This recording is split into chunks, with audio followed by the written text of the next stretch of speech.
রাতের আধারে যখন ঢাকা বিশ্ববিদ্যালয়ের ক্যাম্পাস কিছুটা নিস্তব্ধ হয়ে আসছিল, ঠিক তখনই নীলক্ষেত থেকে টিএসসি অভিমুখী সড়কের পাশে আইল্যান্ডের উপর শুভ্র পোশাকে এক ব্যক্তিকে দাঁড়িয়ে থাকতে দেখেন কয়েকজন পথচারী ও শিক্ষার্থী।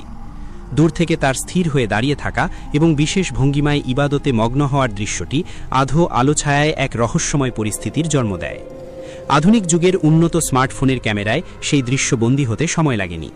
মুহূর্তেই সেই ভিডিওটি বিভিন্ন গ্রুপ ও পেজে ছড়িয়ে পড়লে ক্যাম্পাসে জিন দেখা গেছে মর্মে এক ভীতি সঞ্চারী পরিবেশ তৈরি হয়।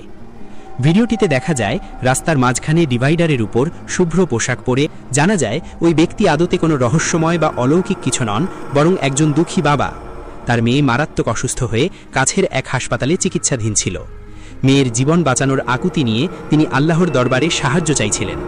হাসপাতালের ভেতরে পর্যাপ্ত জায়গা না থাকায় তিনি ক্যাম্পাসের সেই শান্ত রাস্তার এক কোণকেই বেছে নিয়েছিলেন সৃষ্টিকর্তার সান্নিধ্য পাবার জন্য। তিনি হয়তো জানতেনও না যে তার এই অসহায়ত্বের প্রার্থনাটি অন্যদের চোখে ভয়ের কারণ হয়ে দাঁড়িয়েছে। আমাদের সমাজে জিন নিয়ে এক ধরনের মজ্জাগত বিশ্বাস ও ভয় কাজ করে। নির্জন রাতে সাদা পোশাকের কাউকে দেখলে কিংবা অস্বাভাবিক আচরণ দেখলে সাধারণ মানুষ প্রথমেই সেটিকে কোনো অতিপ্রাকৃত ঘটনার সঙ্গে মিলিয়ে ফেলে। ঢাকা বিশ্ববিদ্যালয়ের মতো উচ্চশিক্ষা প্রতিষ্ঠানেও যখন এমন ঘটনা নিয়ে আতঙ্ক ছড়ায়, তখন তা আমাদের লোকজ বিশ্বাসের গভীরতাকেই প্রকাশ করে।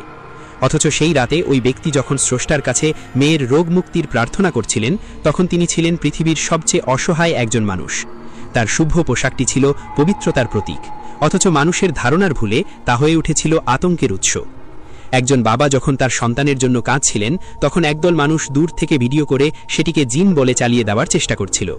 পরে যখন আসল সত্য সামনে আসে, তখন অনেকের মধ্যেই অনুশোচনাবোধ কাজ করে। ক্যাম্পাসের সেই রাতটি শেষ পর্যন্ত জিন আতঙ্কের নয়, এক বাবার নীরব প্রার্থনা আর পরম মমতার গল্প হয়েই ক্যাম্পাসের শিক্ষার্থীদের মনে থেকে যাবে।